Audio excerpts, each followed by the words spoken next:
Questions are a form of worship.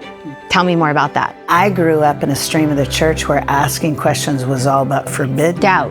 It's doubt. And yet sometimes that's how you get to know God, is you ask questions about God. And I wonder what example that you could give where you put on an old song that brings you back to God was with me then, and he's with me now.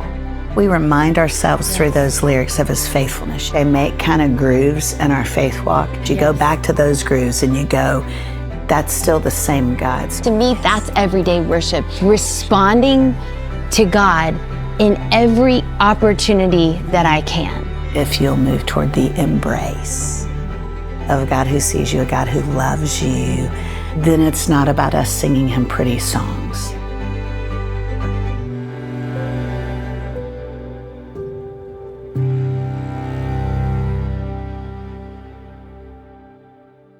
I'm so glad that you're here today. It's all I can do, not just come over and sit right next to you. I know, we could hold hands. I know, I love being this close to you. Yesterday, we were having lunch with my children. Yes.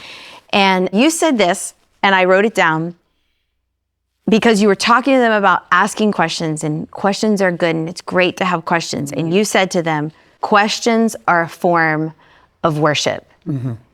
Tell me more about that. When I heard that for the first go around in seminary years ago, a professor was talking about, because we miss sometimes we're so quick to go to New Testament canon, and sometimes we miss the redemptive, Christ-centered Christological stuff in the Old Testament canon. It's like we can't get to Jesus fast enough, and I'm like, but he didn't start there. Yeah. Go back to Genesis 1:1, and there's Jesus and Holy Spirit. We have a Trinitarian God. And so the thing I love about Old Testament is Hebrew is so tactile. You know, it's relationship. It's things you can see, touch, feel. And in the Jewish tradition, rabbinical tradition, asking questions was so affirmed. It was even woven into some of their worship. You know, when they celebrate Passover, the youngest child at the meal asks 4 questions. That's woven, if you will, into their corporate worship for that particular meal. So questions are encouraged, and questions are seen in that tradition as that's how you get to know God, as you ask questions about God. And I grew up in a stream of the church where asking questions was all but forbidden. It's doubt. It's doubt. It's voicing unbelief. Yeah. And yet sometimes we have to voice unbelief, because we're human, in order to get to believe. It's like you have to figure out, why do I believe this? And is he that way? Well, I thought he was this way. So I wish when I was Elijah and Graham's age, your boys are brilliant kids, and they're asking great questions. And they're asking questions way beyond their chronological age, but they're asking questions that they should ask. It's not because they're brilliant. It's because of TikTok. It's because they're honest in their search for who God really is. And I think it took me a long time to go, I don't want the God that's been prescribed to me. I want the God of the Bible. I want a Jesus who stopped on his way to Easter and said, bring Bartimaeus to me. Effectively put Easter on pause so he can engage with this man nobody will give the time of day to.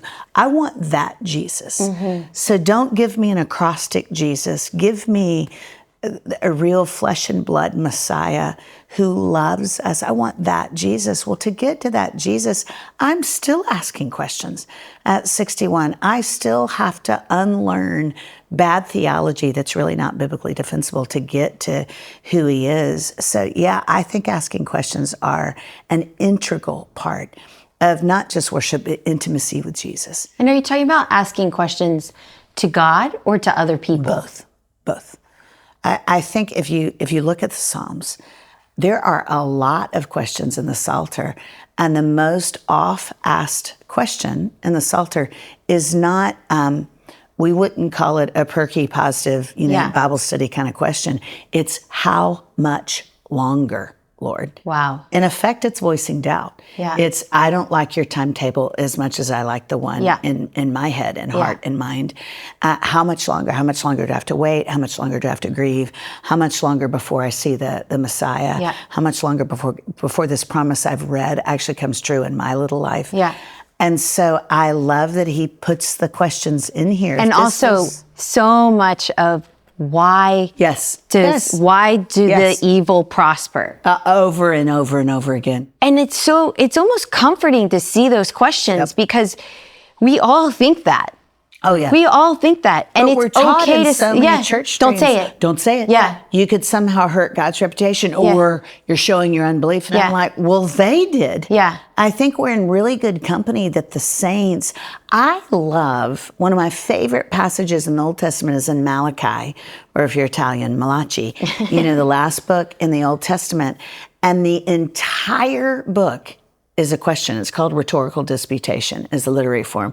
And God's people, you know the story. They've come back from their captivity in Babylon, and they've been thinking, if we can just get back home, if we can just get to Jerusalem, everything's going to be great. We're going to get married. Keto is going to work for us. Like, it's going to be cool. Our kids are going to behave. They're not going to ask bad questions. It's going to be awesome. And they get back to Jerusalem, and it is not the Jerusalem in their dreams. Yeah. It's, the walls are torn down. The city has been run over by wild animals, and they see pagans prospering. And God's people effectively raise their fist and say, if you're such a good God, then why do our lives look like this? And what's extraordinary to me, two things. First of all, God lets them ask the question. They asked seven really non-belief questions. I mean, they're questions you would expect somebody who doesn't know God to ask. He doesn't fry them into grease spots of oblivion. He lets them ask the questions. And my favorite response, there are two. One is he says, I, the Lord, do not change, so that you, descendants of Jacob, or daughters in North Carolina today, will not be destroyed. In other words, my love for you doesn't wax and wane the way your faith in me does. And then he says, the Savior you're seeking, the Redeemer you're seeking, the one who is to come, he's on his way. In other words, Christmas is around the corner. Yeah. And I love that he doesn't just allow them to ask hard questions that at some level voice their doubt, their unbelief. He actually welcomes them and kind of envelops them like this incredibly patient dad. You know how C.S. Lewis says when he was so doubting God after the death of his wife, he says he raised his fist to God and asked why. And he said, God didn't answer my question. But he basically said, peace, child. You don't understand. There with him. Yeah, and so the presence of God, I think our questions begin to shift because if we ask, this is my own little theology, so this could be crooked. I'm here for it. In my experience, the more we trust God to bring our questions to him, the more the veil gets clear and we experience his presence. And so my questions start changing. Yeah.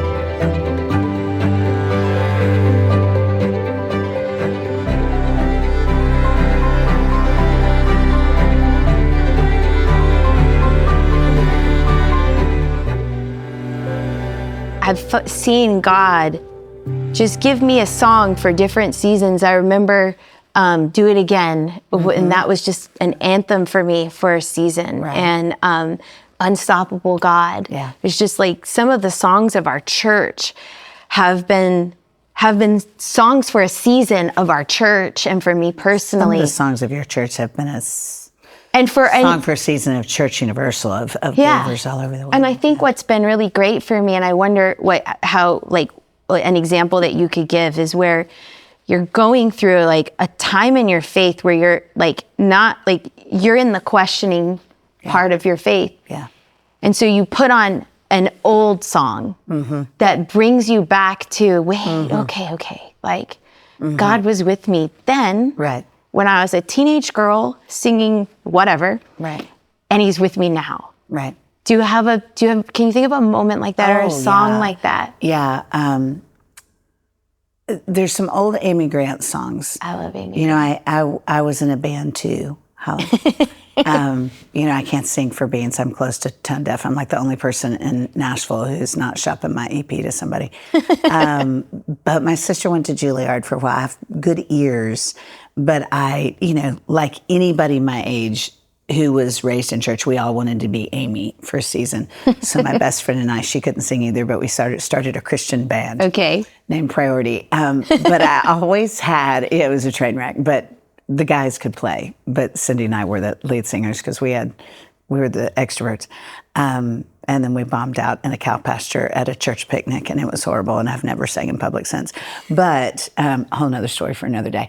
But some of those old Amy Grant songs, My Father's Eyes, Age to Age, it's almost like because they were, they're somehow woven into my early experiences with God, and it becoming my private relationship with God when it began to mature. It's also through a Christian camp. But I found myself, when you said that, I remembered I was in North Carolina at the Billy Graham Training Center.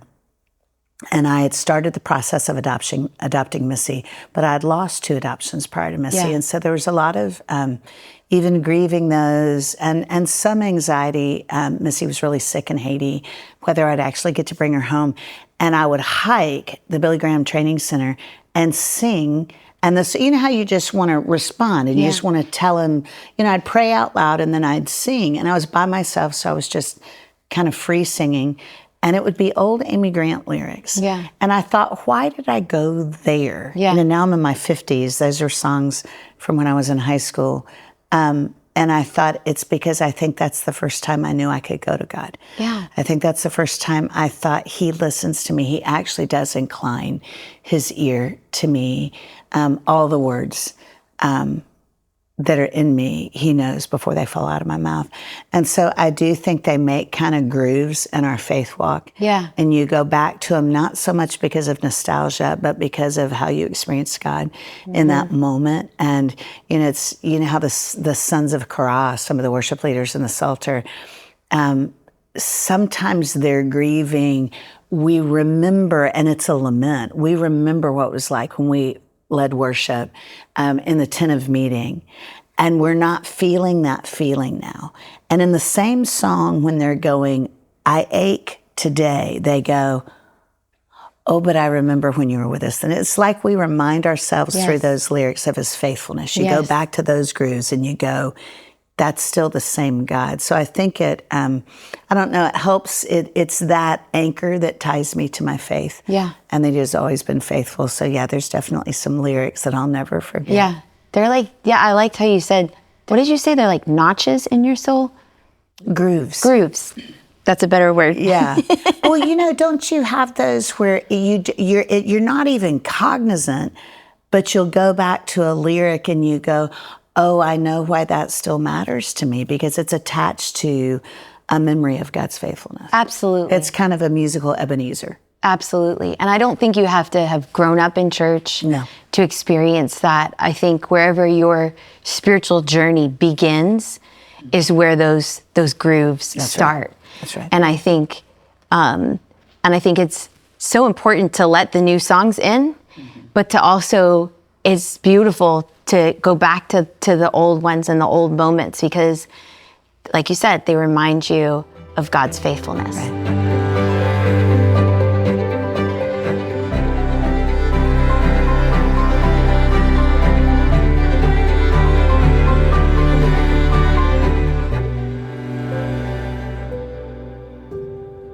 Whether it's putting on worship in my car on my commute to work or in my kitchen, and you don't always have to do that. Right. I think you can listen to all kinds of things that bring you joy and can still bring you back to bringing God into them. It's responding to God in the beautiful moments, in the mundane moments, in the difficult moments. To me, that's everyday worship.